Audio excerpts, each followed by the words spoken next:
सिर्फ 1 मिनट। अगर किसी मामले पर एक आदमी 100% सही हो तो इसका मतलब ये नहीं होता है कि दूसरा जो इसे इख्तलाफ करेगा वो लाजमी गलत होगा। दो आदमी अलग अलग राय के साथ अपनी जगह दुरुस्त हो सकते हैं, क्योंकि राय हमेशा अपने मुशाहिदात, मुताले और ज़ाविया निगाह से बनती है जो अलग अलग हो सकते हैं। गुफ्तगू के लिए ज़रूरी ये है कि आप 10 बातों का लाजमी ख्याल रखें।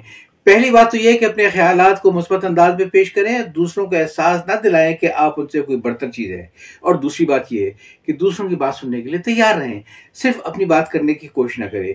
तीसरी बात यह है कि बजाय इसके कि आप अपनी बात पर इसरार करें, यह भी सोच लिया करें कि दूसरा आदमी जो ये कह रहा है इसका पस मंजर क्या हो सकता है। और चौथी बात यह है कि इख्तिलाफ राय को महज इख्तिलाफ राय समझे और इसे जाती हमला ना समझें।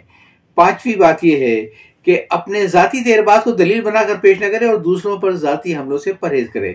छठी बात यह है कि जबान का इस्तेमाल बहुत एहतियात से करें, सख्त या गुस्ताखाना जबान से गुरेज करें।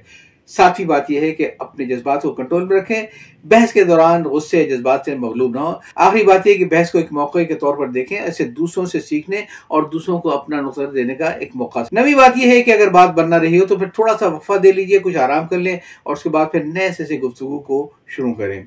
और आखिरी बात यह है कि बहस के बाद भी बाहिमी एहतराम को बरकरार रखें और एक दूसरे के साथ उसी मोहब्बत से मिलते रहें जैसा आप बहस से पहले मिलते थे।